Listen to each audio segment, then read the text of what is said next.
Hi and welcome to another Dee-Brief show summer. We're on an outdoor location by the beach because it's summer and because we can.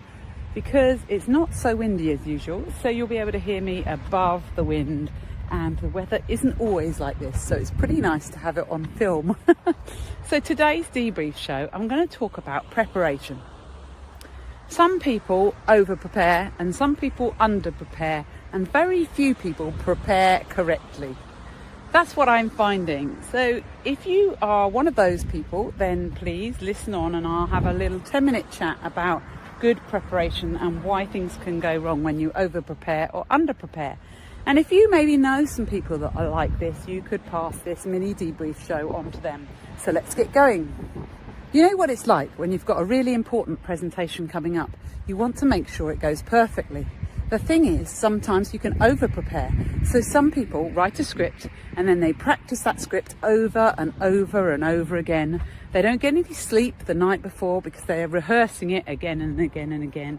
And you know, as a leader, you can make this worse as well, because you might be trying to help and say, well, should we practice that? Should we have a run through? Now, run throughs are great, but not if you want to make sure that every single word they say is correct. Because what you're doing is you're piling on more and more pressure on somebody to think that there are exactly correct words.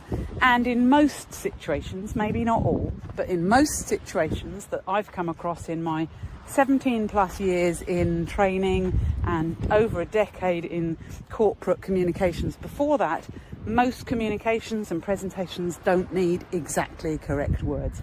They need you to get across the message. When you learn a script, unless you're a professional like an actor or a newsletter reader, it's very hard to get that right because we're not really used to reading out loud.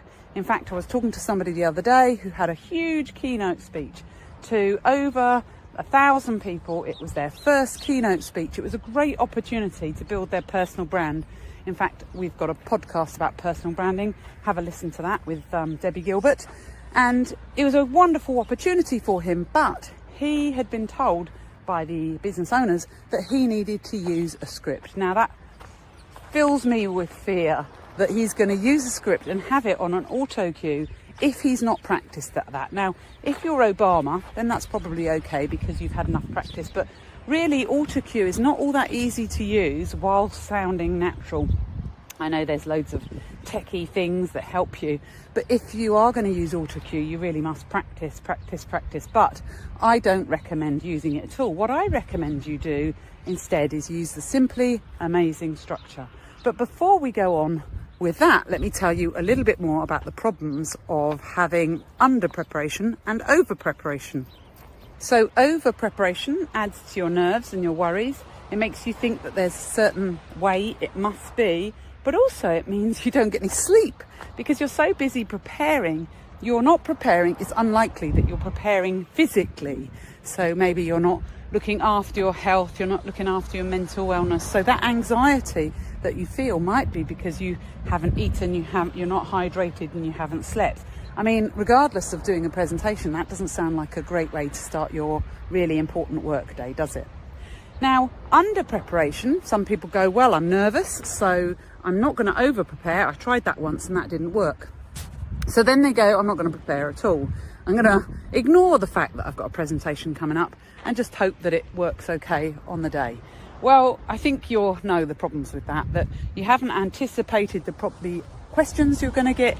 You haven't thought about the structure, because what you do need to think about is how you want to communicate, because people process information in a certain order and the Simply Amazing structure covers that. But we need to know why we want to listen, what the benefits are for us, the audience, and we need to know then a logical story so that we can follow through and do the things that you're suggesting. And if you don't have a structure, and if you don't use the Simply Amazing structure, most people's story or flow is about them. It's like, oh, I've got this amazing product, or I've got this amazing idea. Let me tell you 3 things. I love 3, but let me tell you 3 things about my amazing product.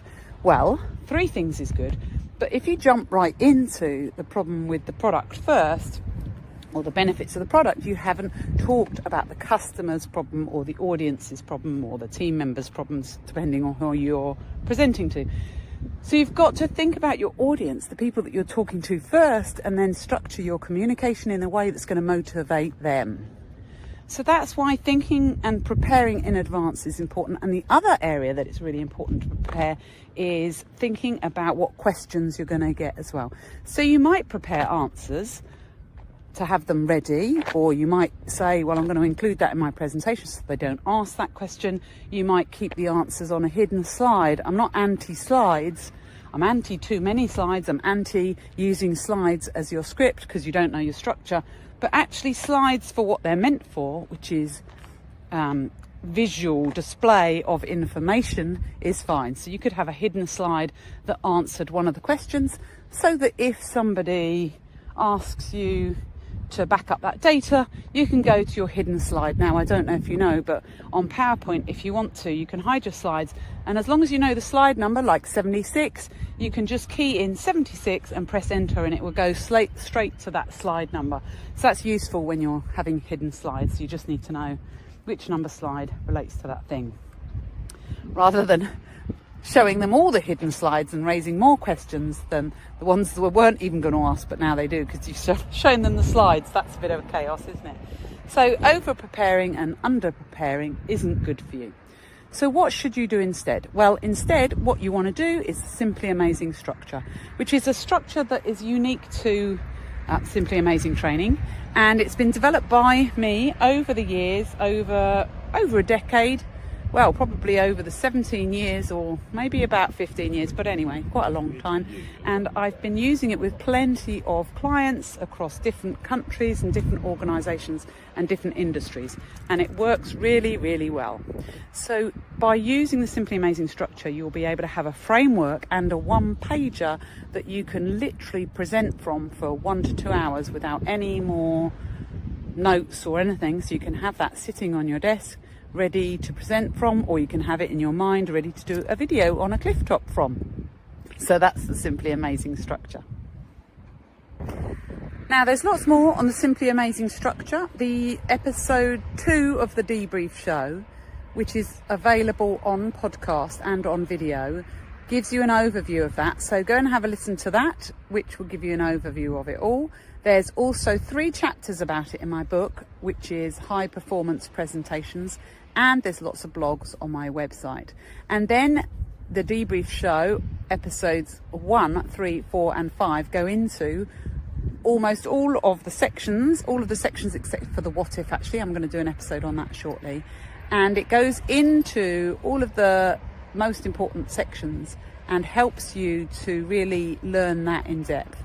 Or you can get in touch, and of course we do one-to-one mentoring. We can take you through the Simply Amazing structure on a topic that's really important to you. So if you've got an important pitch coming up, or a team briefing, or you've got a town hall, or you've got an industry conference, then we work with people on a one-to-one basis to help them go learn the SAS but apply it to their specific context. And then once they've learnt it, they can use it again and again, not just for presenting, but for all sorts of other communication, like important meetings, phone calls, pitch documents. It works with everything, so it's worth learning. Anyway, that's another video altogether, but just to let you know, that's the solution to over and under preparing, and then it can be all about the audience and not about you, which makes it a really good presentation. Thank you for joining us on today's mini Dee-Brief show. And if you've enjoyed today's show, please feel free to share this video with somebody who you think will really enjoy it. And join us on the Dee-Brief show, maybe season 2, which is in a month or so. We've got loads of great guests lined up. I'm talking to them already. We're getting ready for you to restart. So the Dee-Brief show, back to its kind of 30-minute interview with other guests, will be back in a month. And it's going to be fantastic. So feel free to subscribe to the channels that we have. There's podcasts available on Apple and Spotify, so you can follow the show. You can sign up to the newsletter and be told then when new episodes are coming and what it is we're talking about and who's the guest. And you can join us on YouTube as well. So follow Dee Clayton channel, then follow the playlist, The Dee-Brief Show. So pick your favourite medium, come and follow us, and then see what we've got in store for you. Some fantastic new stuff coming soon. Thank you for joining us, and we love helping you to bring out the best in yourself, your teams, and your communications.